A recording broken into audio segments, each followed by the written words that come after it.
Hello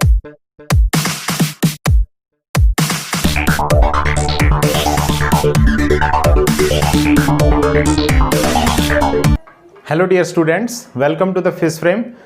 आज हम class 12th का सेकंड चैप्टर जिसका नाम है करंट इलेक्ट्रिसिटी, इसे हम आज रिवाइज करेंगे। तो आइए चलिए स्टार्ट करते हैं। इससे पहले हम ये जानते हैं कि कौन कौन से आपने जो है इस लेक्चर के अंदर टॉपिक्स देखने हैं जो करंट इलेक्ट्रिसिटी चैप्टर में इंपॉर्टेंट हैं। सबसे पहले हम देखेंगे electric current, Ohm's law, resistivity किस तरीके से टेम्परेचर के साथ वेरी करता है, कलर कोडिंग ऑफ रेजिस्टेंस देखेंगे, फिर हम सेल्स भी देखेंगे जिसमें हम इलेक्ट्रोमोटिव फोर्स का कॉन्सेप्ट जानेंगे, ड्रिफ्ट वेलोसिटी कॉन्सेप्ट जानेंगे, जिसमें हम mobility, current density, relaxation time, इन सब के बारे में जानेंगे, रेजिस्टेंस इन सीरीज और पैरेलल। इसी तरीके से आगे हम अगर देखें ग्रुपिंग ऑफ सेल्स हो गया और विस्टोन ब्रिज और इसके बाद में मीटर ब्रिज, पोटेंशियोमीटर, इस तरीके से हम पूरे चैप्टर को खत्म करेंगे। ठीक है, सो आइए चलिए स्टार्ट करते हैं। देखिए 10th क्लास में आपने पढ़ा होगा स्टार्टिंग जो है इस चैप्टर की इलेक्ट्रिक करंट से होती है। पिछले जो चैप्टर है उसमें चार्जेस सारे रेस्ट पर थे। दैट मीन्स इलेक्ट्रोस्टैटिक चैप्टर में हम जो भी चार्ज पढ़ रहे थे उसकी प्रॉपर्टी के बारे में देख रहे थे, वो सब चार्जेस रेस्ट पर थे। यहाँ पर चार्ज जो है वो फ्लो होने लग रहा है। सो इलेक्ट्रिक करंट क्या होता है? Electric current means rate of flow of electric charge, rate of flow of electric charge through any conductor or through a wire, through a conducting wire. This is called electric current. So symbolically I will return it as I, and mathematically its formula is I is equal to Q divided by T. Next is, what is the SI unit? SI unit of electric current, it is ampere. Measuring device is ammeter. ठीक है, इसके बाद next है quantity है scalar quantity, it is scalar quantity. Next बात आती है direction की। सो डायरेक्शन देखिए, जिधर चार्ज फ्लो करेगा, ठीक है, जिधर चार्ज फ्लो करेगा उसके अपोजिट करंट मूव करेगा। ठीक है, जिधर चार्ज फ्लो करेगा उसके ही अपोजिट डायरेक्शन में करंट जो है फ्लो होता है। ठीक है, so direction it is opposite to flow of electrons in a circuit. अब बात यह आ जाती है कई बार कि इलेक्ट्रॉन्स का फ्लो क्यों होता है। ठीक है, एक कंडक्टर के अंदर इलेक्ट्रॉन्स का फ्लो क्यों होता है? देखिए इसका रीज़न ये है कि देखिए जब भी इलेक्ट्रॉन्स जो है, जब भी कंडक्टर हम बात कर रहे हैं, कंडक्टर, ठीक है, ये मान लो कि कंडक्टर है, यहाँ पर टेम्परेचर 0 डिग्री सेल्सियस है जिसके अंदर ये रखा गया है कंडक्टर। तो जितने भी इलेक्ट्रॉन्स है वो एटम के साथ में बाउंड हैं। सो यहाँ पर कोई भी इलेक्ट्रॉन यहाँ पर फ्री नहीं है। अब जैसे ही आप रूम टेम्परेचर पर जाओगे, room temperature 27 degree Celsius, 27 degree Celsius और 300 केल्विन, वहां पर कुछ इलेक्ट्रॉन्स को थर्मल एनर्जी मिल जाएगी। ठीक है, थर्मल एनर्जी की मिलने की वजह से यहां पर कुछ इलेक्ट्रॉन्स फ्री हो जाएंगे एटम्स में से और वो रैंडम डायरेक्शन के अंदर मूव करने लग जाते हैं। जब वो रैंडम डायरेक्शन मूव करेंगे तो उनकी जो वेलोसिटी होती है, एवरेज वेलोसिटी की बात कर रहा हूं, वो 0 होती है।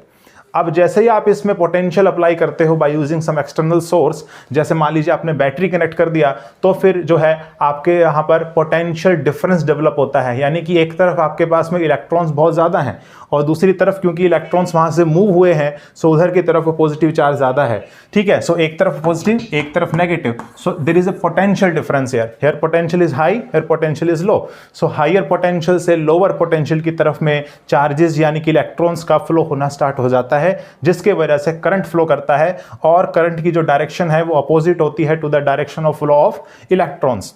ठीक है, इसके बाद बात आती है कि करंट जो है ये 2 टाइप के होते हैं। करंट 2 टाइप्स के, ठीक है, आप पढ़ चुके हो ये चीज 10th क्लास में। One is AC, another is DC।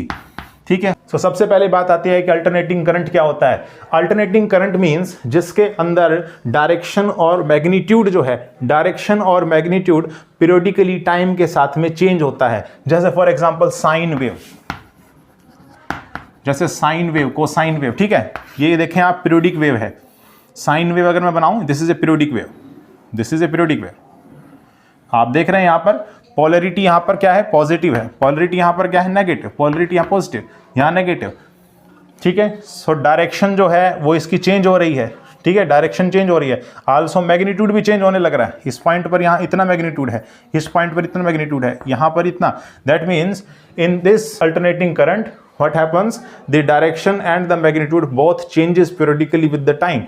But in case of the DC, ठीक है, DC में क्या होता है, DC में जैसे मान लीजिए करंट है विद रिस्पेक्ट टू टाइम, मुझे फिगर बनाना है, this is constant at all the time, ठीक है, मैग्नीट्यूड और डायरेक्शन दोनों इस केस में देख रहे हो कांस्टेंट है, ठीक है, दोनों इस केस में क्या है, कांस्टेंट है, उसे हमने नाम दे दिया DC, ठीक है। अब अपने घरों में जो आती है वो है AC, लेकिन हमें जो यूज़ करना होता है, बहुत सारे जो कंपोनेंट्स हैं हमारे पास ज़्यादातर वो डीसी में काम करते हैं, सो एसी को डीसी में कन्वर्ट किया जाता है घर पर, ठीक है। और वैसे आती है एसी, और एसी आने का रीज़न क्या है ये आप जान चुके हो 10th क्लास में, क्योंकि यहाँ पर एसी जो है वो ज़्यादा दूर तक जा सकती है, दैट मीन्स इलेक्ट्रिकल ट्रांसमिशन जो है वो ज़्यादा लॉन्गर जो है डिस्टेंस तक या ज़्यादा डिस्टेंस तक जो है ये ट्रैवल कर सकती है, बट डीसी नहीं ट्रैवल कर सकती है, ठीक है।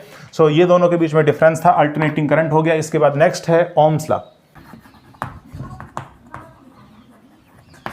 सो ओम्स लॉ देखिए क्या कहता है, मान लीजिए अपने पास एक कंडक्टर है, ठीक है, ये कोई कंडक्टर है, इसमें इलेक्ट्रॉन्स जो है वो यहाँ पर रैंडमली थर्मल मोशन की वजह से मूव करने लग रहे हैं। सो एवरेज वेलोसिटी इन सबकी जीरो है, there is no current flowing through this wire और कंडक्टर।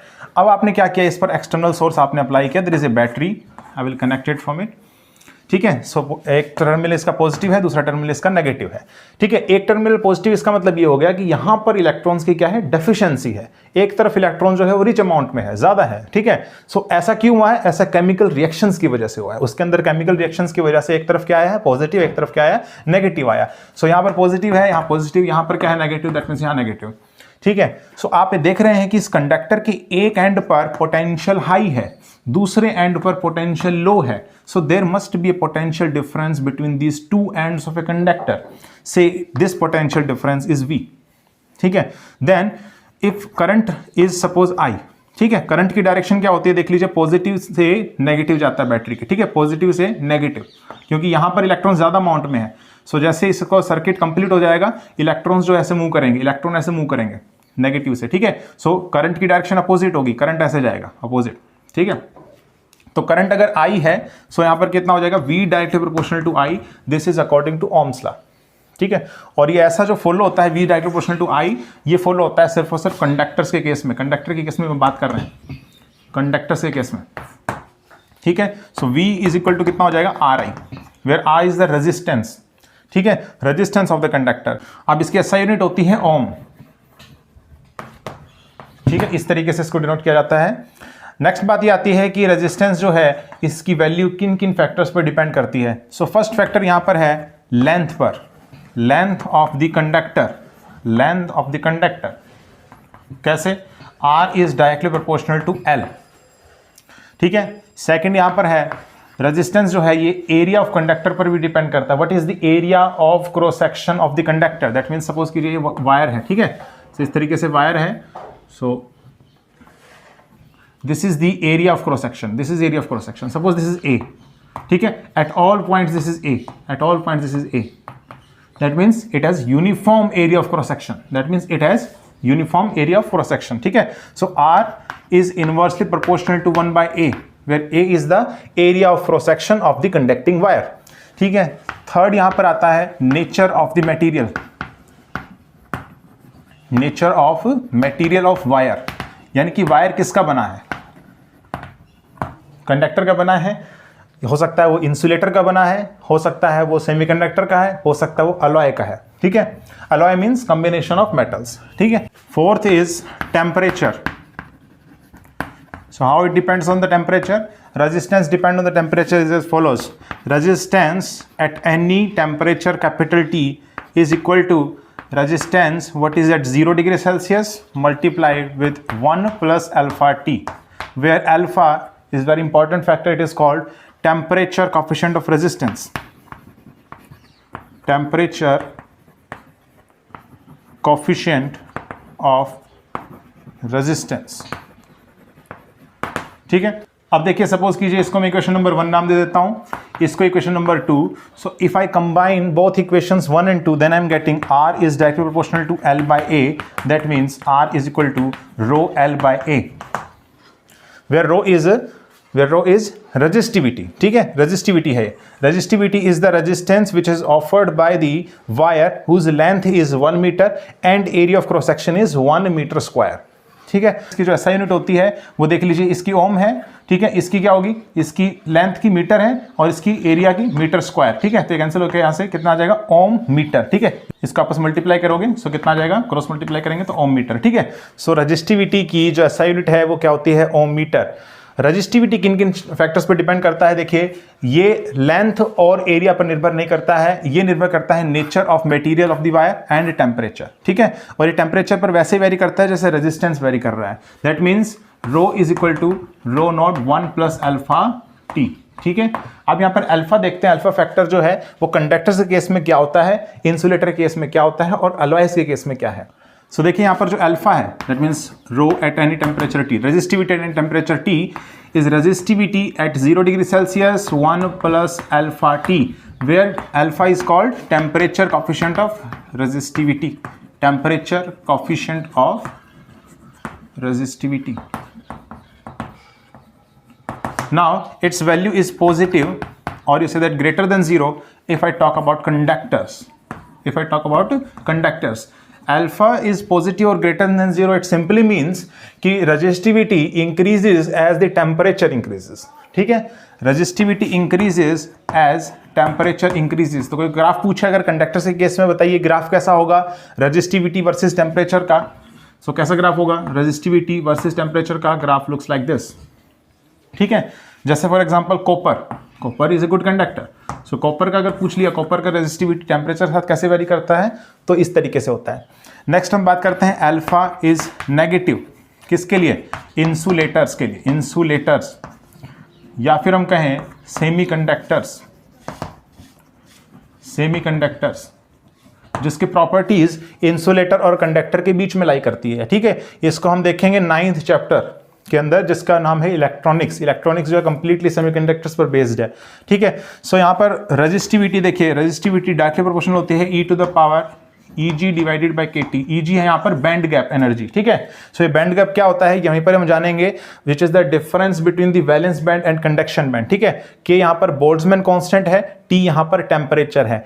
अब यहाँ पर अगर देखें तो अगर टेम्परेचर आप बढ़ा रहे हैं सो रेजिस्टिविटी क्या होगी, यहाँ पर देखिए ये बढ़ा रहे हैं हम, सो रेजिस्टिविटी क्या होगी, डिक्रीज होगी, क्योंकि देखिए डिनोमिनेटर में है यहाँ पर इस क्वांटिटी के, ठीक है। सो डिनोमिनेटर में है तो रेजिस्टिविटी डिक्रीज होगी, और कैसे होगी, exponentially. So exponentially decreases, exponentially decreases. That means insulator या सेमीकंडक्टर के केस में अगर हम ग्राफ देखें तो समवट मुझे ऐसा मिलेगा, इस तरीके से, ठीक है, रेजिस्टिविटी वर्सेस टेम्परेचर। नेक्स्ट हम बात करते हैं अलॉयज, ठीक है। Alloys are the combination of different types of the metals, ठीक है। फॉर एग्जांपल जैसे नाइक्रोम, सो नाइक्रोम के लिए मान लीजिए पूछ लिया कि नाइक्रोम के लिए बताइए रेजिस्टिविटी टेम्परेचर के साथ कैसे वेरी करती है। सो उस केस में अल्फा जो होता है, alpha it is almost negligible, ठीक है, almost negligible, almost alpha is almost negligible. इसका मतलब ये हो गया कि रेजिस्टिविटी जो है वो टेम्परेचर के साथ में क्या होगा, वेरी नहीं करेगा, ठीक है। या हम ऐसा कह सकते हैं कि वेरी करेगा भी तो बहुत वीक करेगा। दैट मीन्स इसका ग्राफ अगर हम देखें तो इसका ग्राफ कुछ ऐसा आएगा, रो versus T, it's graph looks like this, ठीक है। सो ये हमने देखा resistivity variation with the temperature for conductors, insulators, semiconductors and alloys. अब हम नेक्स्ट बात करेंगे colour coding of the resistance. इससे पहले एक इंपॉर्टेंट क्वेश्चन आता है जो आपने 10th क्लास में भी किया होगा, वो हम देखेंगे। सो चलिए क्वेश्चन करते हैं, इससे बेस्ड क्वेश्चन है कि मान लीजिए अपने पास कोई एक वायर है, कंडक्टिंग वायर है, जिसकी लेंथ कितनी है, लेंथ L है, area of cross section A है, ठीक है। लेंथ कितना है, L है, area of cross section A, ठीक है। इसकी वैल्यू होती है pi r square, where r is the radius of the wire, ठीक है। अगर हमें डायमीटर गिवन होता then I am simply say pi d/2 इसका होल स्क्वायर हो जाएगा, ठीक है। डायमीटर का जो है हम हाफ करें then I am getting radius of the wire, ठीक है। इसका रेजिस्टेंस है सपोज कीजिए r, इस वायर का length, area of cross section और रेजिस्टेंस आपको गिवन है। अब आपने क्या किया, इस वायर को स्ट्रेच किया, इस वायर को क्या किया, स्ट्रेच किया to double its length. So length कितनी हो गई, 2L हो गई, है ना, L डैश। मान लीजिए न्यू लेंथ है of the wire, then its value is twice of the length of the original wire, that means 2L. ठीक है. Now what is the area? New area, क्योंकि एरिया पर भी इफेक्ट होगा इसकी वजह से. और हमें क्या निकालना है, हमें न्यू रेजिस्टेंस, इसकी वैल्यू हमें फाइंड आउट करनी है. अगर हमें एरिया फाइंड आउट करना है न्यू वायर का कितना होगा in terms of original wire, तो हम ये कॉन्सेप्ट लगाएंगे कि अगर हमें वायर को स्ट्रेच भी कर दिया तो भी उसके वॉल्यूम पर कोई इफेक्ट नहीं होगा. Volume remains to be constant throughout. ठीक है. So volume is constant. Volume is constant. Initially what is its volume, what is its length multiplied what is its area, LA. Finally the length is 2L and finally the area is A dash. ठीक है. सो देखिए यहां से L से L cancel हो जाएगा. So what is the value of new area in terms of original area, it is A/2. सो इसकी value कितनी है, A/2 है. अब रेजिस्टेंस का आपने फॉर्मूला लगाना है. रेजिस्टेंस का फॉर्मूला है ρL/A. ठीक है. ओरिजिनल वायर का तो यही रेजिस्टेंस था, जहां रो क्या है, रेजिस्टिविटी किसकी, मटेरियल की जो आप यूज कर रहे हैं वायर के अंदर. ठीक है. और वो तो कांस्टेंट है. यहां पर अगर देखें then R' is equal to rho और L' divided by A dash. Rho और देखिए L' जो है उसकी वैल्यू कितनी है, 2L है. 2L divided by A dash कितना है, A/2 है. A/2. So I am getting 4 ρL divided by A. और ρL/A क्या है, ρL/A जो है वो कैपिटल R है. That means 4 capital R. So we see here the new resistance of this wire becomes 4 times the resistance of the original wire. ठीक है. So इस तरीके से हम इस क्वेश्चन को करते हैं. नेक्स्ट हम बात करते हैं colour coding of the resistance. Colour coding of resistance. Colour coding of resistance. ठीक है. सो देखिए रजिस्टर्स में कलर कोडिंग होती है. आप मार्केट में जाएंगे, रजिस्टर्स जब खरीदेंगे तो उसके पैकेट पर तो लिखा होता है वैल्यू कितना है उस रजिस्टर्स का, कितना ओम है, कितना किलो ओम है, पर कभी भी रजिस्टर्स के ऊपर नहीं लिखा होता कि कितने ओम का रेजिस्टेंस है. ठीक है. सो देखिए ये आप कैसे पता करेंगे कि ये रजिस्टर्स में रेजिस्टेंस की ये वैल्यू है, वो आप पता करते हैं कलर की वजह से. ठीक है. सो कलर देख करके आप पता करेंगे. सो कलर देख के कैसे पता करेंगे, क्योंकि कलर कोडिंग दी गई है. सो इसका जो याद रखने का ट्रिक है वो है BB रॉय. आपने पढ़ा होगा ये चीज, BB Roy, great Britain very good wife, ऐसा आपने पढ़ा होगा. ठीक है. चैप्टर नंबर 2 में. अब यहां पर देखिए इनका हमें नाम देना है. सो B से है ब्लैक, नेक्स्ट है brown, red, orange, yellow, green, blue, next है violet, grey and at last white. Numbers दिए गए हैं. अब इनको देखिए 0 1 2 3 4 5 6 7 8 9. ठीक है. इसके अलावा और भी आते हैं. देखिए टॉलरेंस जो है उसकी वैल्यू हमें देखनी होती है.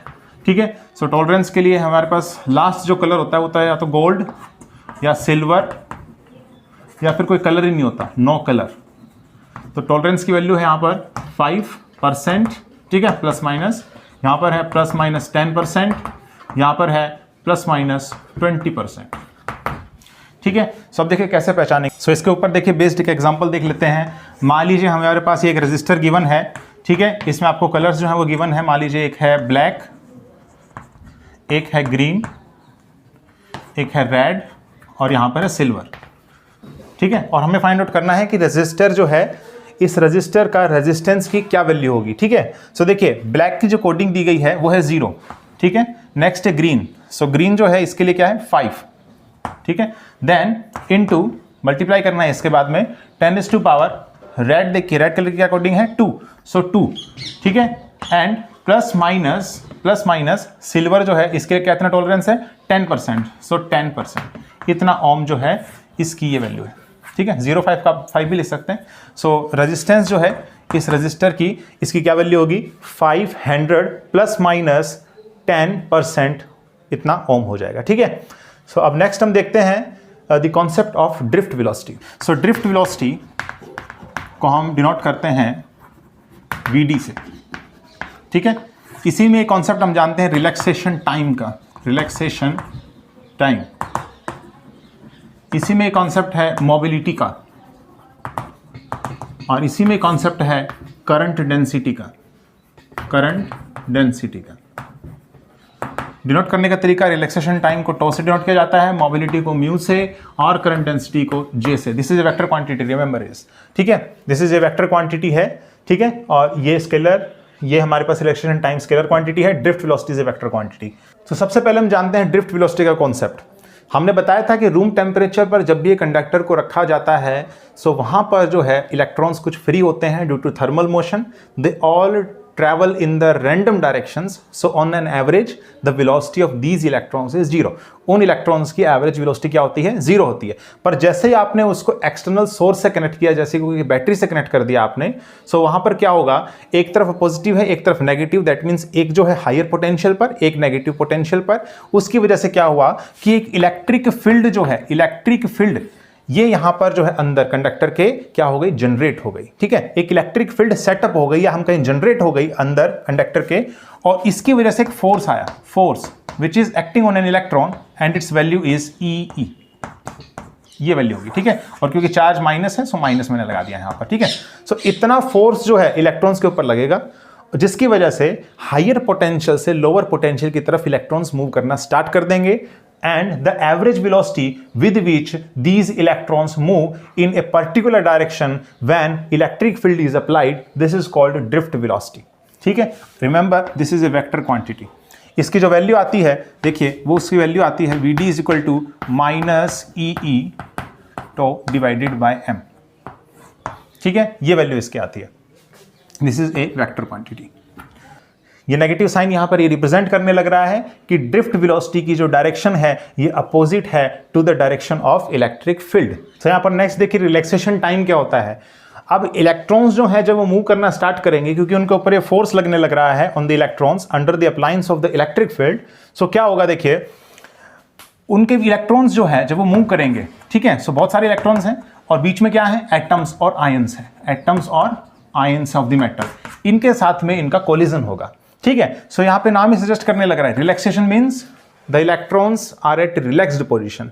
सो जिस एवरेज टाइम के लिए वो रिलैक्स होंगे, यानी कि रिलैक्स क्यों होंगे, because of the collision between the electron and the atoms और ions of the metal in their path, ठीक है। जब वो इलेक्ट्रॉन्स मूव करेंगे, सो पाथ के अंदर जब इलेक्ट्रॉन्स और एटम्स और आयंस के बीच में आपस में जब कोलिजन होगा, ठीक है, सो इलेक्ट्रॉन्स जो है वो किस में आएंगे, रिलैक्स पोजीशन में आएंगे कुछ टाइम के लिए, बहुत स्मॉल टाइम होगा वो, उस एवरेज टाइम को कहा गया है रिलैक्सेशन टाइम, ठीक है।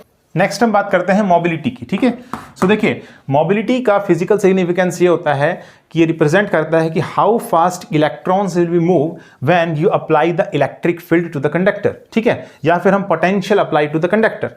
सो कंडक्टर पर आपने पोटेंशियल बाहर से अप्लाई किया तो वहां पर क्या हुआ, इलेक्ट्रॉन्स जो है मूव करना स्टार्ट कर दिया। सो इलेक्ट्रॉन की कितनी स्पीड है, कितना फास्ट इलेक्ट्रॉन जो है कंडक्टर के अंदर मूव करने लग रहा है, ये कौन बताएगा, मोबिलिटी, ठीक है। अगर न्यूमेरिकली हम देखें तो मोबिलिटी का जो फॉर्मूला होता है, it is drift velocity divided by electric field, that means it is the ratio of drift velocity and electric field. अब देखिए मान लीजिए कंडक्टर्स हैं, ठीक है, कंडक्टर्स। सो कंडक्टर्स के केस में अगर आपने टेम्परेचर को इंक्रीज किया, अगर हम टेम्परेचर इंक्रीज करें सो ड्रिफ्ट वेलोसिटी क्या हो जाएगी, डिक्रीज हो जाएगी इलेक्ट्रॉन्स की। क्यों हो जाएगी डिक्रीज, क्योंकि फिर वो एटम्स और आयंस के साथ में उनका कोलिजन जो है वो ज्यादा हो जाएगा। टेम्परेचर बढ़ाने से ज्यादा इलेक्ट्रॉन्स डेवलप होंगे, ज्यादा इलेक्ट्रॉन्स आएंगे, जनरेट होंगे, सो उनके बीच में एटम्स और आयंस के बीच में या इलेक्ट्रॉन्स के खुद के बीच में लगा लीजिए, कोलिजन जो है वो ज्यादा बढ़ेगा। कोलिजन ज्यादा होगा तो ड्रिफ्ट वेलोसिटी यानी कि जिस वेलोसिटी से मूव करने लग रहे थे वो वेलोसिटी कम हो जाएगी। अगर ये वेलोसिटी कम हो जाएगी इट मींस मोबिलिटी उसका कम हो जाएगा when you increase the temperature, that means electrons become slow, ठीक है। सो ये चीज कौन बता रहा है, मोबिलिटी। नेक्स्ट हम बात करते हैं करंट डेंसिटी। सो करंट डेंसिटी का मतलब ये हो गया कि हमारे पास देखिए कोई यूनिट एरिया का कोई मटेरियल है, यूनिट एरिया का कोई मटेरियल, कंडक्टिंग मटेरियल है, ठीक है। सो उसमें से कितना करंट फ्लो होने लग रहा है वो हमें कौन बता रहा है, करंट डेंसिटी। करंट डेंसिटी का फॉर्मूला क्या होता है, I divided by A। So if area is 1 metre square, so current density is nothing but the current, ठीक है। So current density is the current which is passing through a unit area material और a conducting material. इसके बाद में कुछ relations आते हैं जो आपको याद होने चाहिए। पहला रिलेशन है करंट और ड्रिफ्ट वेलोसिटी के बीच में। सो देखिए I is equal to NeAVD होता है, ठीक है।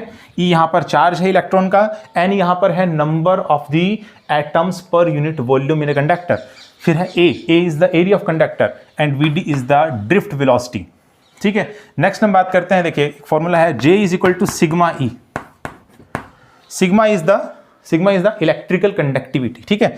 इलेक्ट्रिकल कंडक्टिविटी इसका फॉर्मूला होता है 1/ρ, ठीक है। एक होता है कंडक्टेंस, कंडक्टेंस की वैल्यू होती है 1/r, ठीक है। रेजिस्टेंस का रेसिप्रोकल होता है ये। और यहाँ पर अगर देखें रो की जो वैल्यू होती है वो हम याद रखेंगे, इसकी वैल्यू है m/ne², ठीक है। m यहाँ पर इलेक्ट्रॉन का मास है, e यहाँ पर चार्ज है इलेक्ट्रॉन का, n यहाँ पर number of atoms present in the conductor per unit volume, और यहाँ पर टो है रिलैक्सेशन टाइम, ठीक है। तो रिलैक्सेशन टाइम पर रेजिस्टिविटी इस तरीके से डिपेंड करता है। सो ये हम रिलेशंस हैं, कुछ याद रखेंगे इसमें, ठीक है। मोबिलिटी को भी ड्रिफ्ट वेलोसिटी की टर्म मैंने बता दिया, रिलैक्सेशन टाइम की टर्म इसमें भी आप निकाल सकते हैं, क्योंकि हम जानते हैं देखिए Vd इज इक्वल टू क्या होता है E tau divided by m, ठीक है। सो यहाँ से आप निकाल सकते हैं इन टर्म्स ऑफ टो। अब हम नेक्स्ट टॉपिक की बात करेंगे, heating effect of electric current. So next topic is heating effect of electric current, heating effect of electric current. तो मैंने अभी कहा था देखिए, जब भी करंट फ्लो होगा, यानी कि कंडक्टर को आप एक बैटरी एक्सटर्नल सोर्स से कनेक्ट करते हैं, सो क्या होता है कि उसके अंदर जो इलेक्ट्रॉन्स जनरेट होते हैं वो बीच में एटम्स और आयंस जो होते हैं मेटल्स के, उनके साथ में क्या करते हैं, कोलाइड करते हैं, ठीक है। सो कोलिजन की वजह से क्या होता है, उनकी जो ड्रिफ्ट वेलोसिटी है वो कम हो जाती है, ठीक है। सो इस केस में क्या होगा कि ड्रिफ्ट वेलोसिटी कम होने की वजह से इलेक्ट्रॉन्स जो हैं वो आगे मूव नहीं कर पाएंगे, यानी कि उनके अंदर रुकावट होगी, जिसकी वजह से जो करंट फ्लो है वो रुकना चाहिए, पर करंट जो है कंटिन्यूसली फ्लो होता रहता है, आपने देखा होगा ये चीज़, ठीक है। सो करंट क्यों फ्लो होता रहता है, क्योंकि देखिए जो बैटरी उसके अंदर लगी हुई है वो काम करने लग रही है, ठीक है। सो यहाँ पर अगर देखें एक जगह करंट बहुत ज़्यादा हो जाएगा, जैसे मैंने कहा कि कोलिजन होने लग रहा है, सो एक जगह पर क्या होने लग रहा है, ज़्यादा वहाँ पर कोलिजन होने लग रहा है। दैट मीन्स क्या हो रहा है, वहाँ पर इलेक्ट्रॉन अपनी एनर्जी को किसको दे रहा है, एटम्स या फिर आयंस को देने लग रहा है ऑफ द कंडक्टर, एटम्स और आयंस को देने लग रहा है ऑफ द कंडक्टर, जिसकी वजह से कंडक्टर हीट हो जाएगा, ठीक है, जल्दी गर्म हो जाएगा, ठीक है। So that's why conductor heats up quickly and this is called heating effect of electric current. और वर्क कौन करने लग रहा है, वर्क करने लग रहा है बैटरी या एक्सटर्नल सोर्स, जिसको हमने कंडक्टर से कनेक्ट कर रखा है, so that current must be flow continuously, ठीक है। करंट जो है कंटिन्यूसली फ्लो होता रहे, इसके लिए बैटरी को कुछ काम करना पड़ेगा, ठीक है। और वही काम जो है वो हीट जो है इस फॉर्म में प्रोड्यूस होगा, ठीक है। That means heat produced in the wire, heat produced in wire या हम कहें conductor, this is equal to the work done by the battery और external source, work done by the battery. तो हम ऐसे कह सकते हैं H is equal to W by conservation of energy. And what is its value, हम जानते हैं वर्क डन की क्या वैल्यू थी, वर्क डन की वैल्यू है Q, ठीक है। चार्ज जो है वो फ्लो होने लग रहा है, उसकी क्या वैल्यू है। And what is the potential which you apply bye the battery, यानी कि बैटरी से जो आप पोटेंशियल अप्लाई करने लग रहे हो, सो पोटेंशियल कितना है, V है, सो Q इंटू V हो जाएगा, ठीक है। आपने वैसे भी पढ़ रखा होगा पोटेंशियल डिफरेंस, पिछले चैप्टर मैंने करवाया था इलेक्ट्रोस्टैटिक्स में।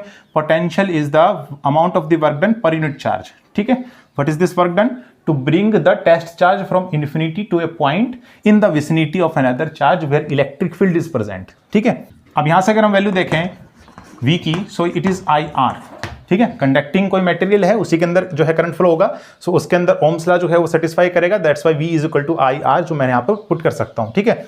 सो Q जो है वो उसका वैल्यू क्या होता है, Q is I into T, ठीक है, एंड IR, सो कितना वैल्यू आ गया, I²RT। This is called joules law of heating current. So joules law of heating current के अकॉर्डिंगली जो हीट प्रोड्यूस होती है वायर के अंदर, ये तीन चीजों पर निर्भर करती है। What is the current flowing through the wire, what is the resistance of the wire, and what is the time in which the electrons will be flowing from one point to another, ठीक है। सो यहाँ पर हमने ये चीज़ बात करी है।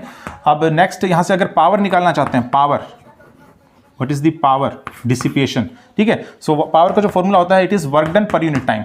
So work done कितना है, I²RT, सो ये हो जाएगा I²RT divided by T, that means I²R, ठीक है, I²R। इसको दो फॉर्म्स में और भी लिख सकते हो, V²/R या फिर VI, ऐसे भी लिख सकते हो आप, ठीक है। इसी पावर का फॉर्मूले को आप ऐसे भी लिख सकते हो, ठीक है। नेक्स्ट इससे बेस्ड एक इंपॉर्टेंट क्वेश्चन आता है, चलिए वो करते हैं।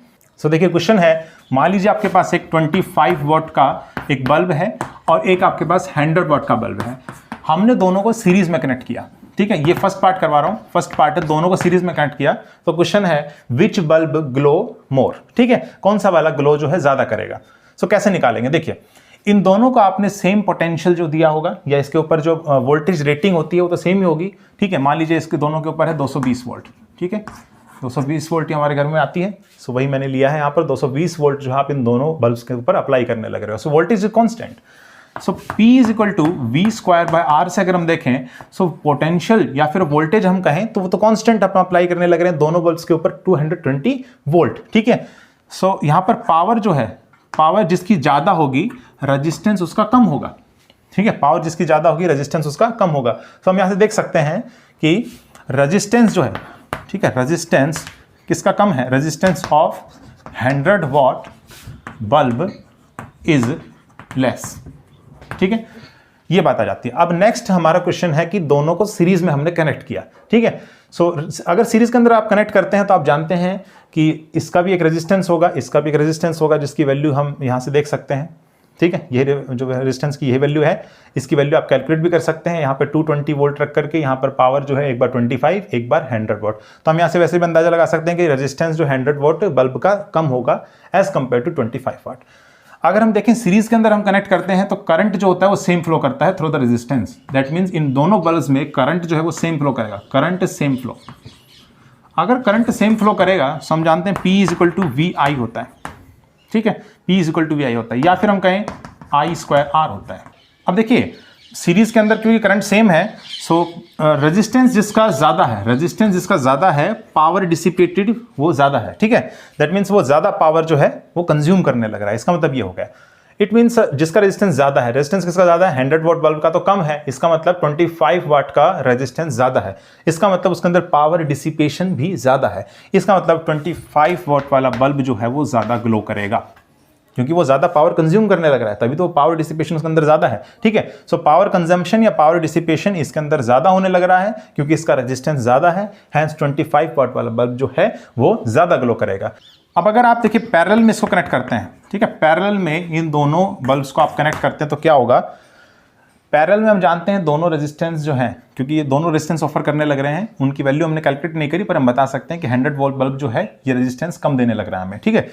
सो पैरेलल में कनेक्ट करते के साथ क्या होगा, इन दोनों रेजिस्टेंस या इन दोनों बल्ब्स में वोल्टेज जो है वो क्या हो जाएगा, सेम होगा, ठीक है। वोल्टेज सेम होगा पर रेजिस्टेंस अलग है, दैट मीन्स पावर डिसिपेशन जो है वो अलग अलग होगी। P is equal to V square by R के फॉर्मूले से अगर हम देखें तो पोटेंशियल तो यहाँ पर क्या है, फिक्स है, कॉन्स्टेंट है। इसका मतलब ये हो गया कि जिसका रेजिस्टेंस जो है ज़्यादा है, जिसका रेजिस्टेंस ज़्यादा है पावर डिसिपेशन कम है, जिसका रेजिस्टेंस कम है उसका पावर डिसिपेशन ज़्यादा है, ठीक है। सो रेजिस्टेंस किसका कम है यहाँ पर, 100 वोट बल्ब का कम है, सो पावर डिसिपेशन या पावर कंजम्पशन किसका ज़्यादा है, 100 वोट बल्ब का। सो यहाँ पर कौन ग्लो करेगा सबसे ज़्यादा, 100 वोट वाला बल्ब, ठीक है, 100 वाट वाला बल्ब जो है ज़्यादा यहाँ पर ग्लो करेगा। सीरीज के अंदर 25 वाट वाला और पैरेलल के अंदर 100 वाट वाला, ठीक है।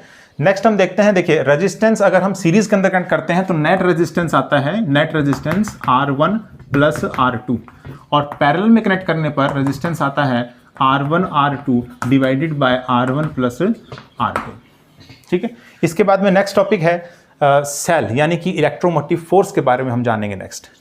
सो देखिए अगर हम एक सेल की बात करें, सेल, ठीक है, तो सेल इस टाइप से दिखती है आपको, ठीक है। सेल में इस तरीके से है, दिस इज इलेक्ट्रोलाइट, ठीक है, इलेक्ट्रोलाइट ये मेनली होता है H2SO4, ठीक है। यहाँ पर आप दो इलेक्ट्रोड्स देखेंगे, 2 electrodes, one is cathode that means positive, another one is anode which is negative, ठीक है। एक कैथोड है, एक क्या है, एनोड है। एक आपके पास मतलब एक तरह से समझ लीजिए कॉपर है और दूसरा क्या है, जिंक है, ठीक है। ऐसा आपको सेल देखने को मिलेगा, electrochemical cell looks like this, ठीक है। अब देखिए जब तक आप इन दोनों के बीच में किसी कंपोनेंट को ऐड नहीं किया है, जैसे कोई रेजिस्टेंस आपने कनेक्ट नहीं किया है तो कोई करंट भी फ्लो नहीं होगा, क्योंकि रेजिस्टेंस अगर आप कनेक्ट नहीं कर रहे हैं यहाँ पर तो यहाँ पर सर्किट जो है वो क्या है, इनकम्प्लीट है। But there is a potential difference between these 2 electrodes, ठीक है, बिफोर कनेक्शन, ठीक है। कोई भी कनेक्शन आप नहीं कर रहे हैं उसके बिना ही इन दोनों इलेक्ट्रोड्स के बीच में कोई पोटेंशियल डिफरेंस तो है, एक पॉजिटिव है, एक क्या है, नेगेटिव है। इसी को हम कहते हैं इलेक्ट्रोमोटिव फोर्स, ठीक है, दैट मीन्स EMF, ठीक है। सो EMF is the potential difference between these 2 electrodes when the circuit is not complete. अब सर्किट को कंप्लीट करने के लिए क्या किया आपने, यहां पर आपने एक रेजिस्टेंस जो है उसको कनेक्ट कर दिया, ठीक है। रेजिस्टेंस की वैल्यू मान लीजिए कैपिटल R थी, ठीक है। अब इन दोनों इलेक्ट्रोड्स के इन टर्मिनल्स पर आप देख रहे हैं एक तरफ पॉजिटिव एक तरफ नेगेटिव, तो इन दोनों टर्मिनल्स पर पोटेंशियल डिफरेंस है, उसको नाम दिया गया है टर्मिनल पोटेंशियल। क्या नाम दिया है? Terminal potential. टर्मिनल्स पर टर्मिनल पोटेंशियल, इसकी क्या वैल्यू होगी कोई पूछे तो? देखिए करंट मान लीजिए इसमें से जा रहा है आई, ठीक है, तो इसकी वैल्यू क्या होगी? I R. ये जो ईएमएफ है इसको मैं डिनोट कर देता हूं मान लीजिए ई से। सो ऐसा ऑब्जर्व किया गया है कि ये जो टर्मिनल पोटेंशियल है, ठीक है, इसको मैं वी से नाम दे देता हूं, वी से, देन दिस वी, इसकी जो वैल्यू आती है ये लेस आती है देन द ईएमएफ ई, ठीक है। अब ऐसा क्यों है? टर्मिनल पोटेंशियल की वैल्यू इलेक्ट्रोमोटिव फोर्स यानी ईएमएफ से कम क्यों होती है? ऐसा इसलिए क्योंकि देखिए ये सर्किट कंप्लीट होने के लिए, देखिए ऐसे से करंट जाएगा, करंट जाएगा, करंट जाएगा, ऐसे आएगा, इस तरीके से होगा। मतलब अगर हम आउटसाइड देखें तो करंट जा रहा है ऐसे, ठीक है। इनसाइड इलेक्ट्रोलाइट अगर हम देखें तो करंट जा रहा है ऐसे, अपोजिट। इसका मतलब करंट यहां पर क्या जा रहा है? अपोजिट डायरेक्शन में, ठीक है। और इसका एक रेजिस्टेंस होगा, इंटरनल रेजिस्टेंस, किसका? इलेक्ट्रोलाइट का, ठीक है। एक इंटरनल रेजिस्टेंस, मान लीजिए उसकी वैल्यू कितनी है? आर। करंट तो सेम जा रहा है, आई, ठीक है। करंट कितना जा रहा है? सेम जाने लग रहा है, आई। सो हम ऐसा कह सकते हैं यहां से V इज इक्वल टू कितना आ जाएगा? E माइनस आई आर, ठीक है। यहां पर V की वैल्यू कितनी है? I कैपिटल R, ये तो हम देख चुके हैं। सो देखिए यहां पर इस इक्वेशन में देख लीजिए आप कि कैपिटल V की वैल्यू कैपिटल E से क्या होगी? कम ही होगी, ठीक है। अब नेक्स्ट क्वेश्चन ये है कि इंटरनल रेजिस्टेंस किन किन फैक्टर्स पर डिपेंड करने लग रहा है? सो देखिए ये डिपेंड करता है, 3-4 चीजों पर डिपेंड करता है। सबसे पहली चीज तो ये है कि इलेक्ट्रोड्स के बीच में कितनी दूरी है, इलेक्ट्रोड्स के बीच में कितनी दूरी है, इस चीज पर ये रेजिस्टेंस की वैल्यू, इंटरनल रेजिस्टेंस की वैल्यू डिपेंड करती है। सेकंड चीज क्या है? सेकंड है इन इलेक्ट्रोड्स का एरिया कितना है, ठीक है। थर्ड चीज है कि इन इलेक्ट्रोड्स जो है इनका मटेरियल जो यूज किया गया है उनका नेचर कैसा है। और जो फोर्थ चीज है वो है टेम्परेचर, ठीक है। अगली चीज क्या है? टेम्परेचर। तो 4 चीजों पर निर्भर करता है। क्या क्या? इन दोनों इलेक्ट्रोड्स के बीच में कितना डिस्टेंस है, इलेक्ट्रोड्स का एरिया कितना है, नेक्स्ट चीज टेम्परेचर क्या है, और इन इलेक्ट्रोड्स जो है इसके अंदर कौन सा मटेरियल जो है वो यूज किया गया है, नेचर क्या है उसका, ठीक है। सो इन चीजों पर स्मॉल आर यानी इंटरनल रेजिस्टेंस की वैल्यू जो है वो निर्भर करती है। अब देखिए यहां पर बहुत सारी अगर सेल्स को आप ग्रुप ऑफ सेल्स, यानी कि नेक्स्ट मेरा यही टॉपिक होगा ग्रुपिंग ऑफ सेल्स, जिसमें आप बहुत सारी सेल्स को कनेक्ट करेंगे और फिर वहां से आप निकालेंगे नेट पोटेंशियल, ठीक है। Net potential that means terminal potential की क्या वैल्यू होगी, ठीक है। चलिए आइए देखते हैं। सो यहां से हमने देखा कि टर्मिनल पोटेंशियल की जो वैल्यू है it is EMF E minus I into R, ठीक है। आई यहां पर क्या है? Current which is flowing through the electrochemical cell. Small R यहां पर क्या है? Internal resistance of the electrolyte, ठीक है। सो जब तक करंट फ्लो नहीं करेगा दैट मीन्स ओपन सर्किट होगा, तब तक तो V इज इक्वल टू ई रहेगा। पर जैसे आप करंट फ्लो करवाएंगे तो आप देख रहे हैं यहां पर कि टर्मिनल पोटेंशियल की जो वैल्यू होगी ये ईएमएफ से आपको कम ही मिलेगी, ठीक है। अब नेक्स्ट हम बात करते हैं ग्रुपिंग ऑफ सेल्स, ठीक है। ग्रुपिंग ऑफ सेल्स, ये हमारा नेक्स्ट टॉपिक है। सपोज कीजिए आपने सेल्स को सबसे फर्स्ट पार्ट में आपने क्या किया, इन सेल्स को सीरीज के अंदर कनेक्ट किया, ठीक है। Connected in series, cells which are connected in series. So क्या बनेगा हमारे पास? बैटरी बनेगी, ठीक है। सो इस तरीके से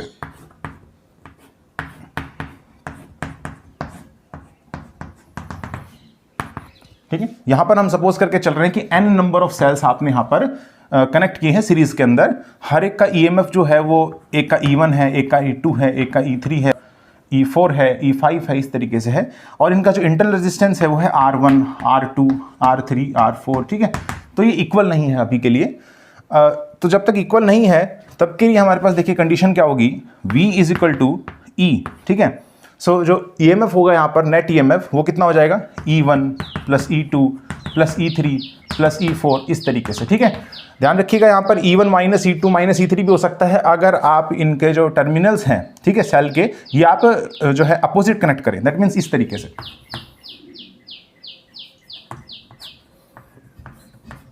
इस तरीके से कनेक्ट करते हैं। सपोज कीजिए इसका ईएमएफ E1 है, इसका E2 है, सो आपके पास आ जाएगा E1 माइनस E2 और E2 माइनस E1, ये तो डिपेंड करता है कौन सा ज़्यादा है, ठीक है। सो यहाँ पर ये आ जाएगा।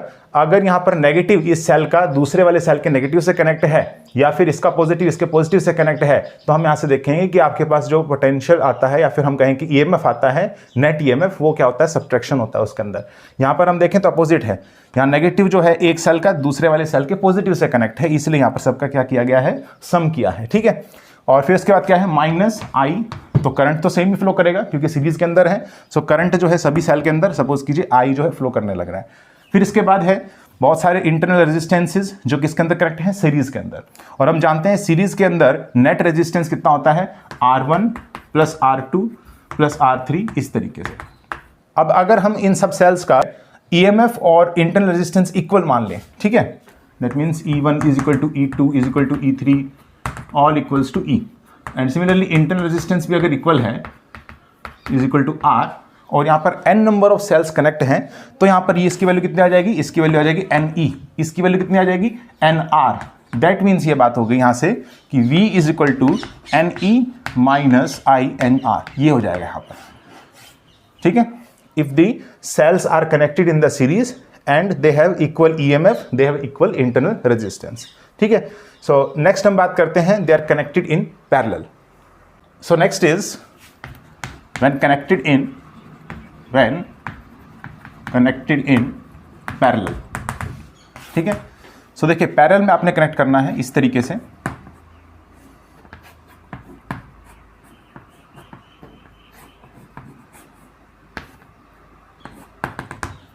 तो ऐसे बहुत सारी सेल्स जो है आपने यहाँ पर कनेक्ट करी है। हर एक का EMF डिफरेंट है, एक का E1, दूसरे का E2, तीसरे का E3 इस तरीके से है, और internal resistance R1, R2, R3 ये भी डिफरेंट है। अभी के लिए हम सपोज करके चल रहे हैं, ठीक है। और यहाँ पर मान लीजिए m नंबर ऑफ सेल्स इस तरीके से आपने पैरेलली क्या किया है, कनेक्ट किया है। सो अब यहाँ पर मुझे फाइंड आउट करना है कंडीशन क्या होगी। V इज इक्वल टू कितना होता है, E माइनस IR होता है। तो मुझे यहाँ पर देखना है कि नेट EMF कितना है, नेट इंटरनल रेजिस्टेंस कितना है, ठीक है। सिंप्लिसिटी के लिए हम सपोज करके चलते हैं कि m सेल्स की बजाय, ठीक है, सिंपल कैलकुलेशन हो इसलिए m सेल्स के बजाय हमारे पास दो ही सेल्स हैं जो आपस में पैरेलली कनेक्ट हैं।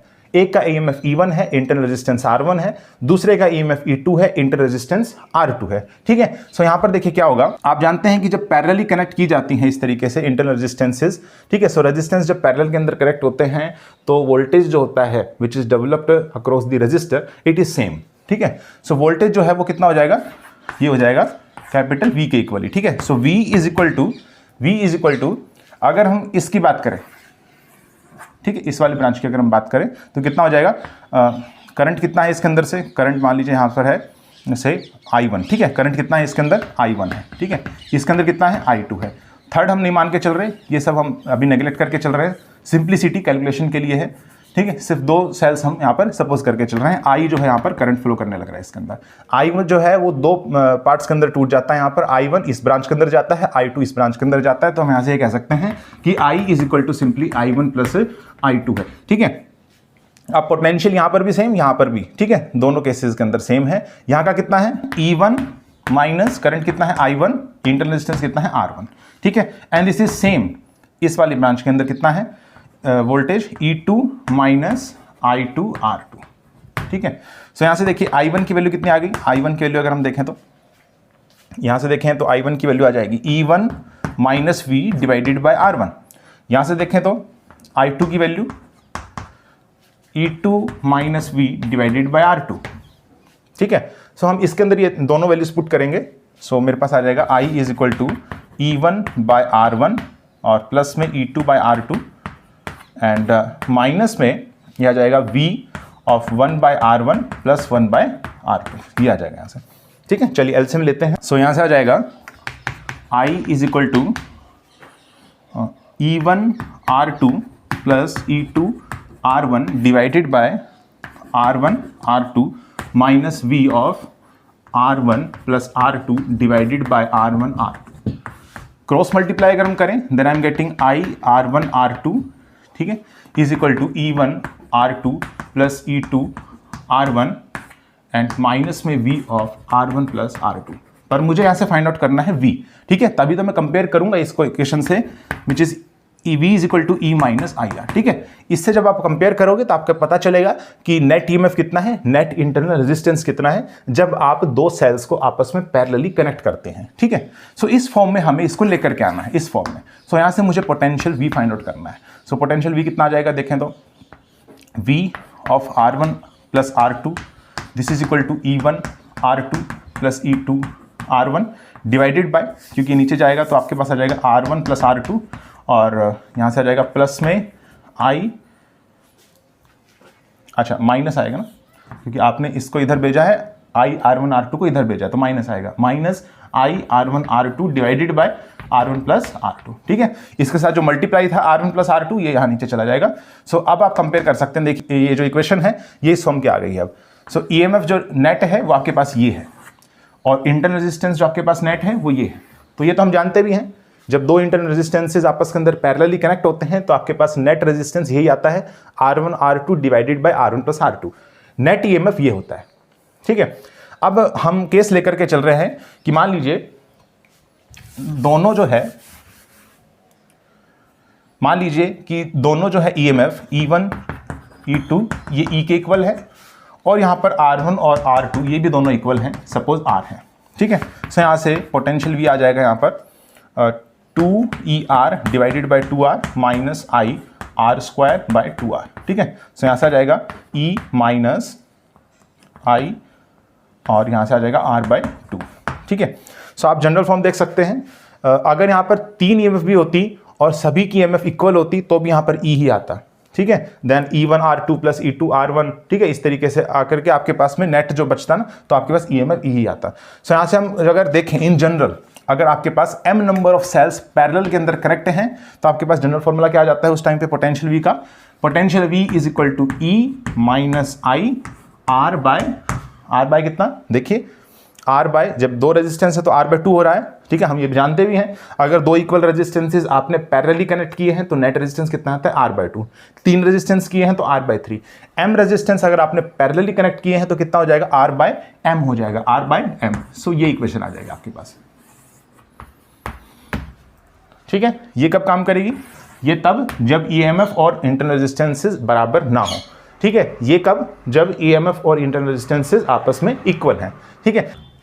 Next is mixed grouping of cells. Mixed grouping of cells का मतलब ये हो गया कि आपने इसके अंदर सेल्स को सीरीज के अंदर भी कनेक्ट करना है और पैरेलल में भी कनेक्ट करना है, लाइकवाइज दिस।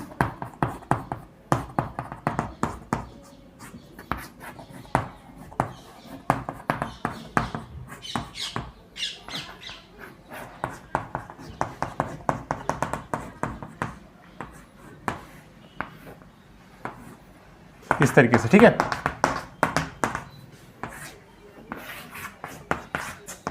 यहां पर आप वोल्टेज VB अप्लाई कर सकते हैं, या फिर मैं ऐसा भी कह सकता हूं कि यहां पर आपने एक रेजिस्टेंस R कनेक्ट किया है जिसमें से करंट जो है पूरी ब्रांच में तो I जाने लग रहा है, ठीक है। यहां पर ये ब्रेक हो जाएगा I1 I2 I3 इस तरीके से, पर करंट इस कैपिटल R रेजिस्टेंस में से कितना है, I है, ठीक है। सो आइदर यहां पर आप एक वोल्टेज, एक बैटरी लगा लीजिए जिसका जो वोल्टेज है वो कितना है, V है, या फिर आप यहां पर एक रजिस्टर कनेक्ट कर लीजिए जिसका रेजिस्टेंस कितना है, कैपिटल R है। सो आप ऐसा कह सकते हैं कि V या फिर कैपिटल IR ये सेम ही चीज़ है, ठीक है। सब देखिए यहाँ पर क्या करेंगे, सबका इंटरनल रेजिस्टेंस और सबका EMF इन सेल्स का हम क्या मान के चल रहे हैं, इक्वल मान के चलते हैं, ये हम अजम्पशन कर रहे हैं, ठीक है। अपने सिंप्लिसिटी के लिए सबका EMF E है, सबका इंटरनल रेजिस्टेंस कितना है, R है, ठीक है। सो आपके पास देखिए इक्वेशन क्या थी, इक्वेशन थी V is equal to E minus IR। अब बात आती है कि नेट EMF कितना है, ठीक है। अब देखिए यहाँ पर ये जो सेल्स हैं, ठीक है, इनको जब आप सीरीज के अंदर कनेक्ट करेंगे तो मान लीजिए आपने इसको सीरीज के अंदर कनेक्ट की है n number of cells, parallelly आपने कनेक्ट किया है m नंबर ऑफ सेल्स, ठीक है। तो टोटल नंबर ऑफ सेल्स इस अरेंजमेंट में कितनी है, इसमें है m into n। Total number of cells इसमें कितनी यूज करी गई है इस अरेंजमेंट के अंदर, m इंटू n। अब देखिए जब ये सारी की सारी सेल्स को आप सीरीज के अंदर कनेक्ट करते हैं, n नंबर ऑफ सेल्स, सबका EMF इक्वल है, तो आपके पास नेट EMF कितना होगा, हर एक रो के अंदर कितना होगा, NE हो जाएगा, ठीक है। इसमें भी NE, इसमें भी NE, इसमें भी NE, ठीक है। इसी तरीके से हर एक रो के अंदर अगर हम देखें रेजिस्टेंस कितना हो जाएगा, ये भी हमने देखा था, NR हो जाता है, ठीक है। ये तो बात हुई सीरीज की, ठीक है। तो इसका मतलब ऐसा कुछ है कि यहां पर एक सेल कनेक्ट है जिसका EMF कितना है, NE है, और इंटरनल रेजिस्टेंस कितना है, NR है, और ऐसी डिफरेंट सेल्स जो है वो पैरेलली जो है कनेक्ट की गई हैं, m नंबर ऑफ सेल्स इस तरीके से पैरेलल कनेक्ट करी गई हैं, ठीक है। सो जब इन सब सेल का EMF NE है, इसका भी NE, इसका भी NE, इसका भी NE, ठीक है, सब पैरेलल के अंदर कनेक्ट है, तो हमने ये भी देखा था कि पैरेलल में कनेक्ट होने पर EMF इक्वल होता है, ठीक है। EMF क्या होता है, इक्वल, दैट मीन्स सेम रहता है, NE है, ठीक है। सो सेम रहेगा, यहाँ पर कितना आ जाएगा, V is equal to net EMF NE होगा, माइनस में I, क्योंकि करंट कितना है I है, and what is the value of R, series में कितना है NR, ठीक है। सो NR ये सारे रेजिस्टेंसेज आपने पैरेलल में कनेक्ट किया है M टाइम्स, ठीक है। सो NR रेजिस्टेंसेज आपने M टाइम्स जब पैरेलल में कनेक्ट करोगे तो इक्विवेलेंट रेजिस्टेंस कितना आएगा, equivalent resistance is NR by M, ठीक है। सो यहां से आ जाएगा NR बाय M। V की वैल्यू अभी हमने बताई थी IR आप लिख सकते हैं, ठीक है, सभी में जैसे मैंने करवाया था cells in parallel, cells in series, ठीक है, उसमें आप ये लिख सकते हैं। Then I am getting IR is equal to NE minus I NR by M, ठीक है। सो यहां पर ये इक्वेशन होल्ड होगी। नेक्स्ट हम देखते हैं Kirchhoff laws. So next is Kirchhoff laws. So Kirchhoff के दो लॉ हैं। फर्स्ट लॉ हम देखते हैं। फर्स्ट लॉ ये कहता है कि मान लीजिए हमारे पास ये कोई पॉइंट है से P, ठीक है, ये कोई पॉइंट है P और किसी सर्किट के अंदर ये पॉइंट P जो है लाई करने लग रहा है। सो यहाँ से बहुत सारी ब्रांचेस जो है निकलने लग रही हैं। अब इस ब्रांचेस में मान लीजिए कुछ करंट आ रहे होंगे, कुछ करंट जा रहे होंगे, ठीक है, कुछ करंट आ रहे होंगे, कुछ करंट जाने लग रहे होंगे। मान लीजिए ये जा रहा है I, दिस इज सपोज कीजिए I, this is I1, this is I2, this is I3, this is I4, ठीक है। तो यहाँ पर आप देख रहे हैं कि I1 जो है वो इसके अंदर एंटर करने लग रहा है, I4, I2 और I3 इसके अंदर से बाहर जाने लग रहा है, लीव करने लग रहा है। सो किरचॉफ का फर्स्ट लॉ ये कहता है कि the algebraic sum of the current which are leaving and entering this point, this is equal to 0, ठीक है। क्या कहा मैंने, algebraic sum of electric current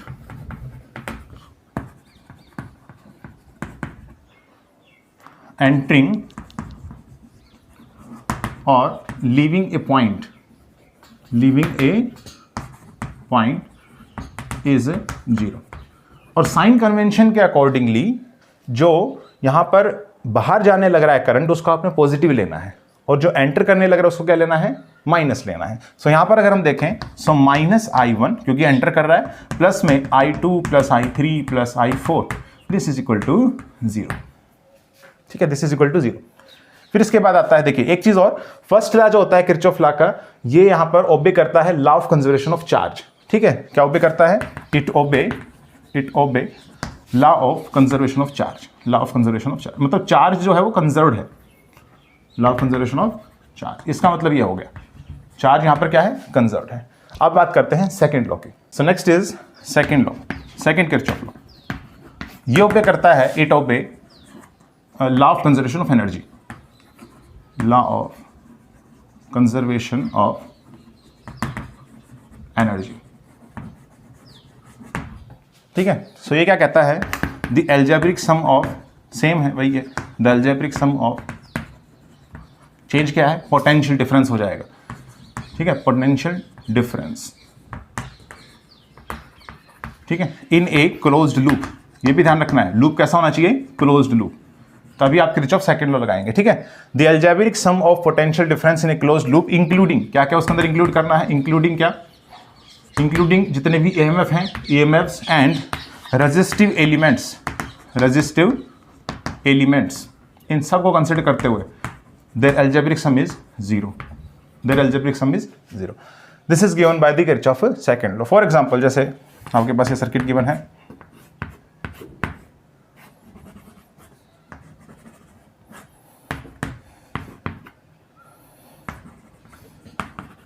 ठीक है, ये कोई क्लोज्ड सर्किट आपके पास गिवन है।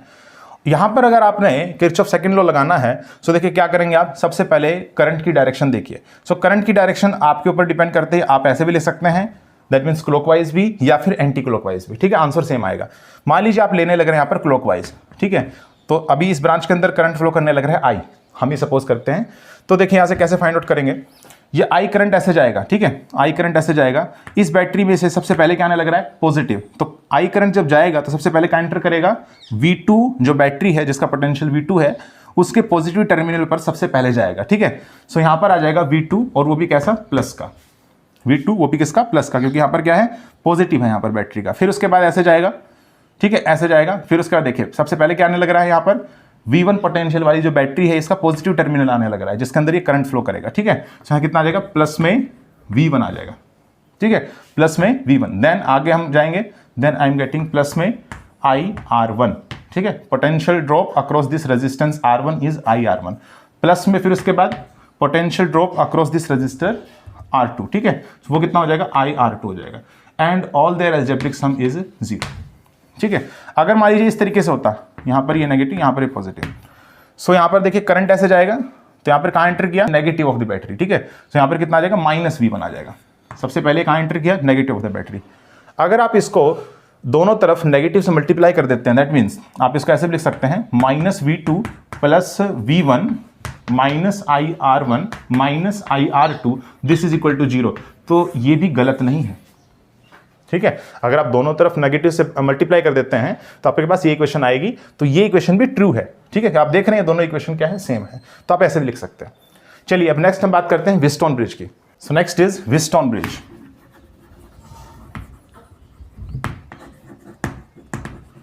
देखिए व्हिटस्टोन ब्रिज का काम क्या होता है, व्हिटस्टोन ब्रिज का काम है to find the unknown resistance, ठीक है। सो इसके अंदर क्या होता है, यहां पर 4 रेजिस्टेंस लगे होते हैं इस तरीके से,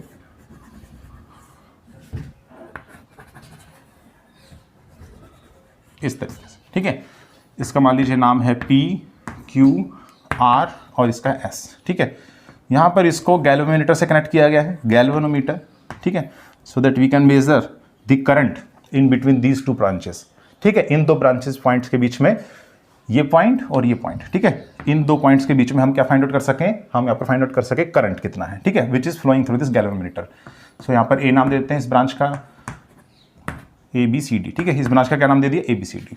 सो AC के अक्रॉस आपने गैल्वेनोमीटर कनेक्ट किया है और BD के अक्रॉस आपने कनेक्ट किया है एक बैटरी, ठीक है, एक बैटरी आपने मान लो कनेक्ट करी है। अब देखिए यहां पर आपने क्या करना है, PQS इन तीनों में से कोई भी एक रेजिस्टेंस मान लीजिए आपके पास अननोन है, R यहां पर आप वेरी करवाएंगे, रेजिस्टेंस R यहां पर आप वेरी इस तरीके से करवाएंगे कि जो पोटेंशियल है पॉइंट A और पॉइंट C पर बराबर हो जाए।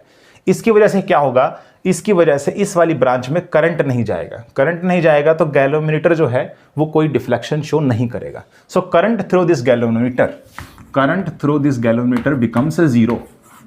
इस तरीके से आपने यहां पर इस रेजिस्टेंस R की वैल्यू चूज करनी है, ठीक है। यहां पर आपने इसको एक बैटरी से कनेक्ट कर रखा है, मान लीजिए बैटरी का पोटेंशियल कितना है, V है।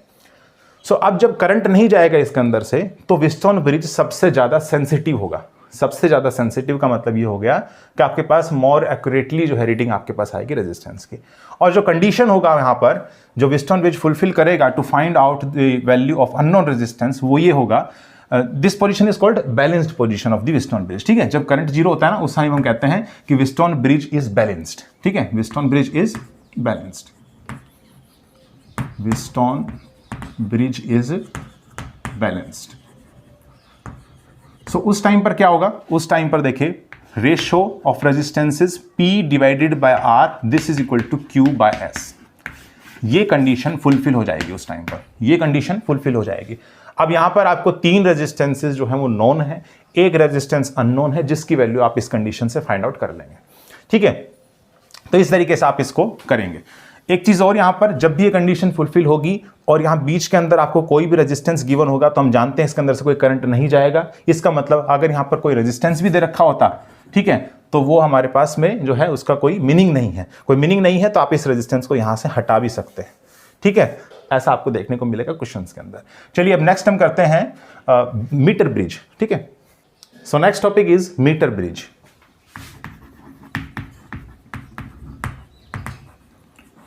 मीटर ब्रिज क्यों कहा गया है यहां पर, क्योंकि यहां पर जो आप स्लाइड वायर लेंगे उसकी लेंथ कितनी है, 1 मीटर है, ठीक है, दैट मीन्स 100 सेंटीमीटर आप लेंगे। तो यहां पर आपके पास मान लीजिए ये है आपके पास स्लाइड वायर जिसकी लेंथ कितनी है, 100 सेंटीमीटर, 100 सेंटीमीटर, ठीक है। अब आपने जो है इसको कनेक्ट कर रखा है यहां पर बैटरी से, ठीक है। और यहां पर आप मान लीजिए, चलिए एक की ले लेते हैं यहां पर इस तरीके से, और ये यहां से कनेक्ट है,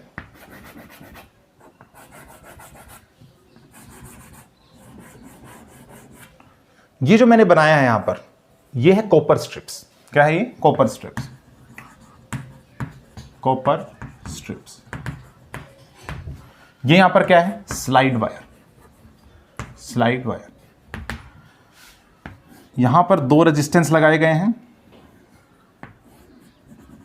एक रेजिस्टेंस नॉन है, एक रेजिस्टेंस अननोन है। मान लीजिए P है, ये क्या है Q है। सो यहां पर मान लीजिए Q जो है वो क्या है, अननोन है, जिसकी वैल्यू मुझे फाइंड आउट करनी है। इसका काम भी वही है, to measure the value of unknown resistance, ठीक है। और इसका जो प्रिंसिपल है जिस पर ये मीटर ब्रिज काम करता है वो ये है कि बैलेंस्ड व्हीटस्टोन ब्रिज जैसे काम कर रहा होता है, उसके ही प्रिंसिपल पर ये भी काम करता है मीटर ब्रिज, ठीक है। सो बैलेंस्ड पोजीशन इसकी कब होगी, उसके लिए हम क्या करेंगे, देखिए यहाँ पर हमने इसकी दोनों ब्रांचेस हैं, यहाँ पर कॉपर स्ट्रिप यहाँ पर है, यहाँ से हमने एक वायर निकाल रखा है, इस वायर के साथ हमने एक गैल्वेनोमीटर कनेक्ट किया है और एक जॉकी को कनेक्ट किया है, एक जॉकी को कनेक्ट किया है। जॉकी को मान लीजिए जे से डिनोट करता हूँ, ठीक है। जॉकी को जो है आपने इस वायर के ऊपर स्लाइड करना है, एक ऐसी पोजीशन को आपने नोट करना है जहां पर गैल्वेनोमीटर की रीडिंग जो है वो 0 आ जाए, तब हम कहेंगे यस मीटर ब्रिज जो है इस टाइम पर बैलेंस्ड हो गया है, ठीक है। सो अगर ये बैलेंस्ड हो गया है तो आप वही वाली कंडीशन लगा सकते हैं जो आप बैलेंस्ड व्हीटस्टोन ब्रिज में लगाने लग रहे थे, ठीक है। तो मान लीजिए इसकी लेंथ है 100 L और यहाँ पर इस पॉइंट पर नाम दे देते हैं, से वायर का नाम है से AB और ये पॉइंट का नाम है C। सो C पॉइंट पर जब जॉकी को ले जाया गया स्लाइड करते करते, तो यहाँ पर गैल्वेनोमीटर जो है उसमें कोई डिफ्लेक्शन शो नहीं हुआ, इसका मतलब मीटर ब्रिज इस पोजीशन पर क्या है, यहाँ पर बैलेंस्ड है, ठीक है। सो ये जो लेंथ है हम मानते हैं ये लेंथ कितनी है, L है, और बची हुई लेंथ कितनी हो जाएगी, ये लेंथ हो जाएगी 100 - L, 100 - L हो जाएगी। इसका जो बैटरी का जो पोटेंशियल है वो सपोज कीजिए V है और इसके जो की है इसको मैं K से डिनोट कर देता हूँ, ठीक है। की को यहाँ पर प्रेस किया गया तब ये एक्सपेरिमेंट किया गया है, की को मान लीजिए यहाँ पर प्रेस कर दिया गया, ठीक है। अब देखिए यहाँ पर जब बैलेंस पोजीशन पर होगा तो हम एक चीज़ यहाँ जानते हैं कि R का जो फॉर्मूला होता है वो है ρL/A। क्या फॉर्मूला होता है, R = ρL/A, हम ये पढ़ चुके हैं, ठीक है। ओम्स लॉ के बाद हमने जो है देखा था कि रेजिस्टेंस जो है दो चीज़ों पर निर्भर करता है, यहाँ पर लेंथ और एरिया ऑफ क्रॉस सेक्शन, और भी दो चीज़ हैं, नेचर ऑफ सब्सटेंस और टेम्परेचर। पर इस इक्वेशन में अगर देखें तो इस चीज़ पर निर्भर करने लग रहा है। और नेक्स्ट जो चीज़ है वो है मटेरियल जो है वो कैसा है, यानी कि उसकी रेजिस्टिविटी क्या है, ठीक है, इस पर भी निर्भर करता है। अब वायर तो आपने एक ही लिया है जिसका रेजिस्टिविटी क्या है, कांस्टेंट है। यहां पर एरिया जो है, area of cross section of this wire, it is suppose to be uniform, ठीक है, वो क्या है, यूनिफॉर्म है। सो ये अगर यूनिफॉर्म है सारी क्वांटिटी, ये कांस्टेंट यूनिफॉर्म, तो डायरेक्टली प्रोपोर्शनल किसके है, L के, लेंथ ऑफ द वायर के, ठीक है। सो रेजिस्टेंस डायरेक्टली प्रोपोर्शनल किसके है, लेंथ ऑफ द वायर के। तो यहां से ऐसे आ जाएगा R = से सम लैम्डा L, ऐसे लिख सकते हैं, R = some lambda L where lambda is some constant, जिसकी यूनिट क्या है, इसकी यूनिट क्या है, रेजिस्टेंस मतलब ओम पर, इसके क्या है, मीटर, ओम पर मीटर। तो आप ऐसे भी कह सकते हैं lambda is nothing but resistance पर यूनिट लेंथ, ठीक है। लैम्डा क्या हो जाएगा यहाँ से, R/L। सो आप लैम्डा जो है इसके अंदर मीटर ब्रिज के अंदर सपोज करके चल रहे हैं कि lambda is suppose the resistance पर यूनिट लेंथ, ठीक है। तो यहां पर अगर देखें सो इतने का रेजिस्टेंस कितना है, रेजिस्टेंस ऑफ द वायर इतने का, ठीक है, क्योंकि इसकी लेंथ अलग है, एरिया तो सेम है, रो भी सेम है, पर लेंथ अलग है। सो यहां से कितना हो जाएगा, R = सपोज कीजिए यहां पर है R, इतने का रेजिस्टेंस कितना है R, इतने का रेजिस्टेंस मान लीजिए है S, ठीक है। देन R = कितना हो जाएगा, लैम्डा विच इज यूनिफॉर्म और कांस्टेंट, एंड L, यहां पर लेंथ कितनी है, L ही है। नेक्स्ट हम बात करें इतने का रेजिस्टेंस कितना है, सो इतने का है S = lambda which is uniform और constant, and the length is 100 - L, 100 - L हो जाएगा। अब जब मीटर ब्रिज जो है वो बैलेंस्ड पोजीशन में होगा तो व्हीटस्टोन ब्रिज वाली कंडीशन यहां पर लगेगी। दैट मीन्स यहां ये हो गया P/Q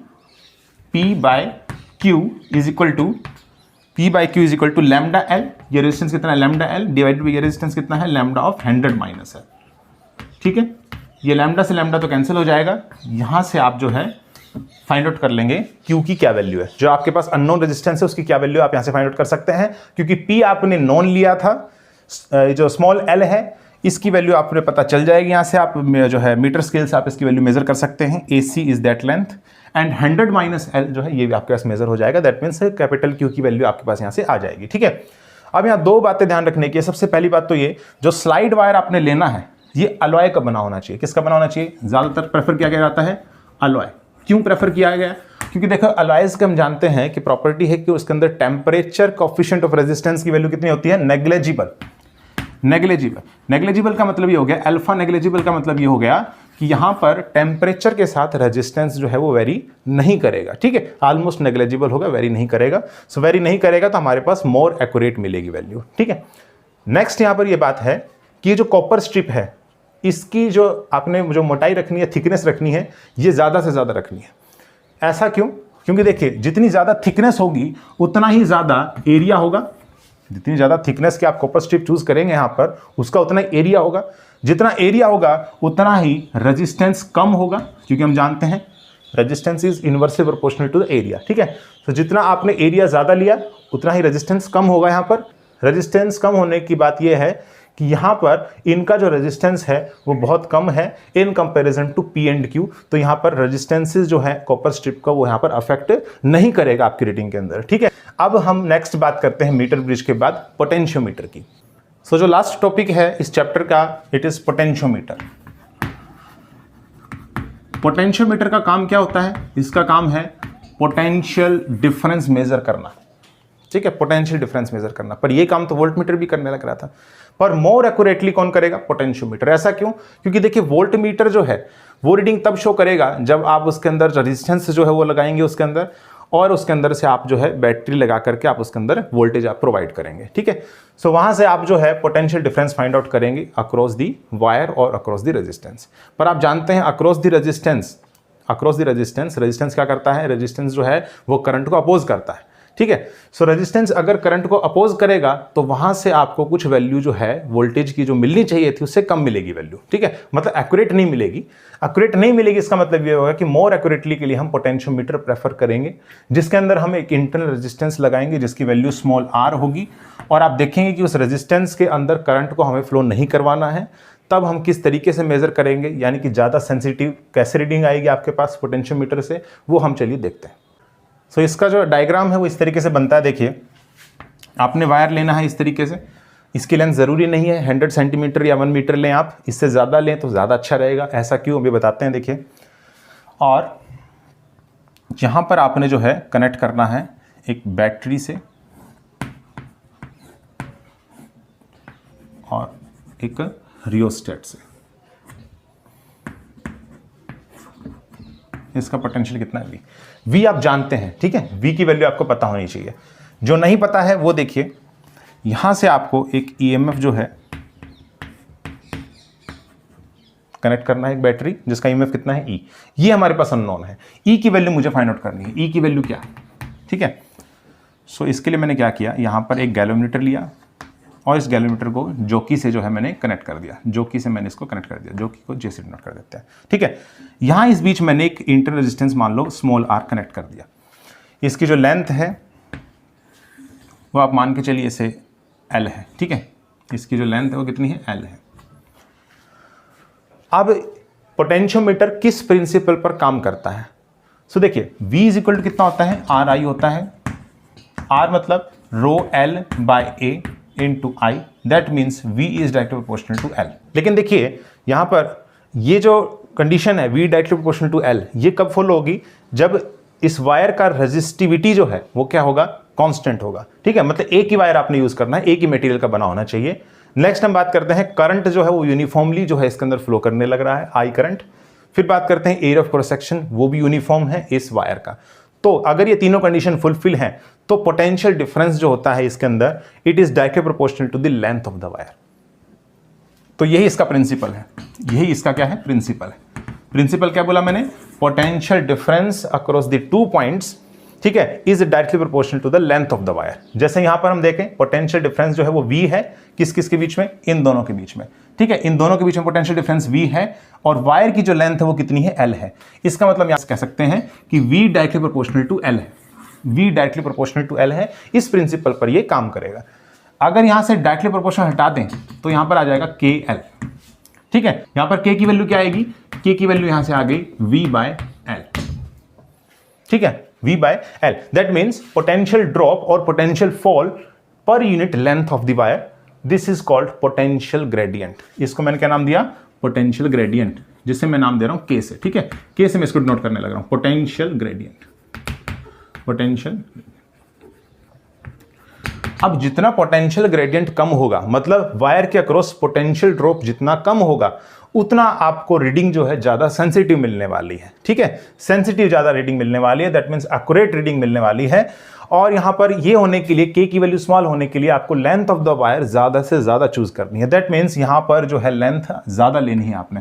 वहां आपने क्या लिया था मीटर ब्रिज के अंदर? 1 मीटर लेंथ। यहां पर 1 मीटर से ज्यादा लें तो अच्छा है। ठीक है। अब यहाँ पर देखिए काम क्या करना है, यहाँ पर ईएमएफ ई की वैल्यू जब फाइंड आउट करेंगे तो कैसे होगा काम, देखिए गैलोमीटर के अंदर रीडिंग 0 आ जाए इस तरीके से आपने इस पॉइंट पर लेकर के आना है जॉकी को धीरे धीरे स्लाइड करते हुए, ठीक है। धीरे धीरे स्लाइड करेंगे स्लाइड वायर के ऊपर और एक ऐसा पॉइंट आएगा, मान लीजिए वो पॉइंट आ गया जहां पर जॉकी जो है उसको आपने मूव किया तो इस पॉइंट पर गैलोमीटर जो है उसके अंदर रीडिंग कितनी आएगी, रीडिंग 0 आ गई। दैट मीन्स डिफ्लेक्शन कितना आया, 0 आया, ठीक है। ये मान लीजिए लेंथ कितनी है, ये लेंथ है सपोज कीजिए L1, ये लेंथ कितनी है L1, ठीक है। यहां से ये लेंथ कितनी है L1 है।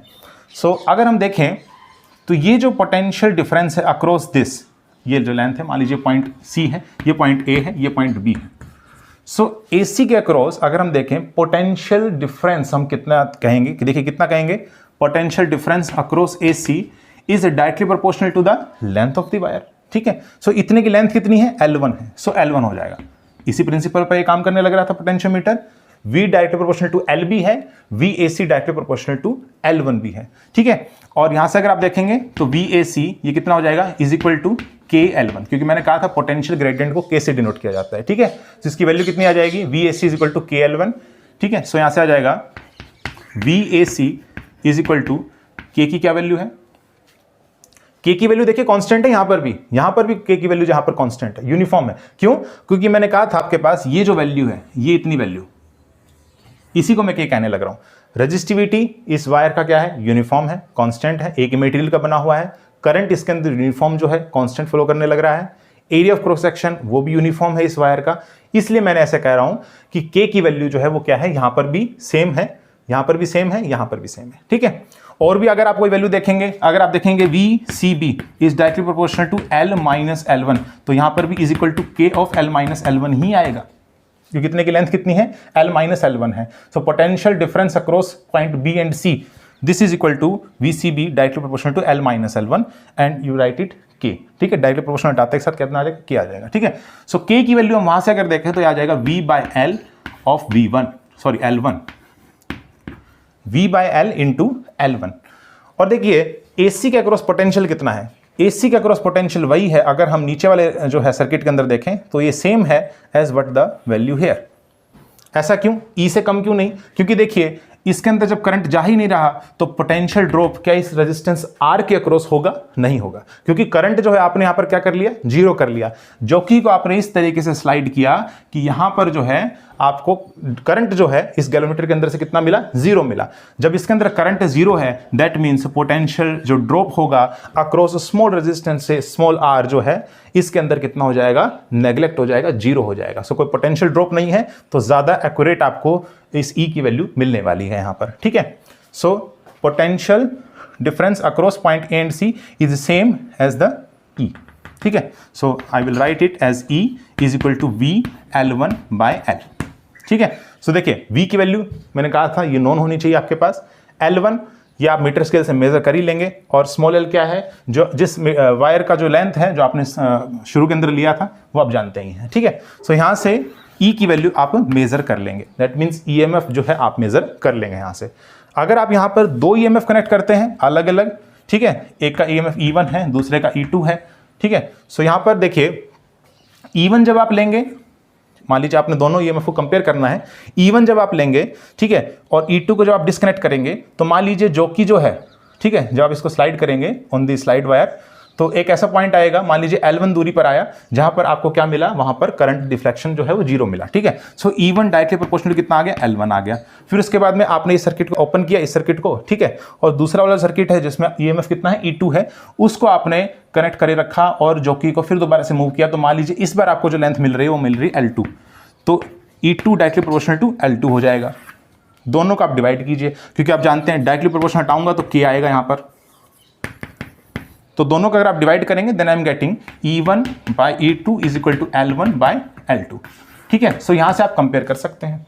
एक EMF आपके पास मान लीजिए नॉन था, दूसरा EMF आपको पता नहीं था, L1 L2 ये आप मेजर कर ही लेंगे यूजिंग द मीटर स्केल, तो आपके पास फिर दोबारा से एक अननोन EMF की वैल्यू कैलकुलेट हो जाएगी, जिसको आप दूसरे वाली EMF से कंपेयर कर सकते हैं, ठीक है। इस तरीके से आप EMF भी कंपेयर कर सकते हैं। So this is all about this chapter current electricity. मैंने यहाँ पर पोटेंशियोमीटर, व्हीटस्टोन ब्रिज और मीटर ब्रिज, इसके अलावा किरचॉफ लॉज और जो है सेल, ग्रुपिंग ऑफ सेल्स और ड्रिफ्ट वेलोसिटी का कॉन्सेप्ट, ये सब चीज़ें मैंने आपको सिखाई, बड़ा इंपॉर्टेंट है ये सारी चीज़ें। अब नेक्स्ट लेक्चर में हम करंट इलेक्ट्रिसिटी जो चैप्टर है, इस पे जो IIT JEE के क्वेश्चंस आए हैं उनको हम सॉल्व करेंगे। तो आज की वीडियो में सिर्फ इतना ही। अगर आपकी वीडियो पसंद आई है तो आप इसे लाइक कीजिए, कमेंट कीजिए, शेयर कीजिए और चैनल को सब्सक्राइब कीजिए। Thank you.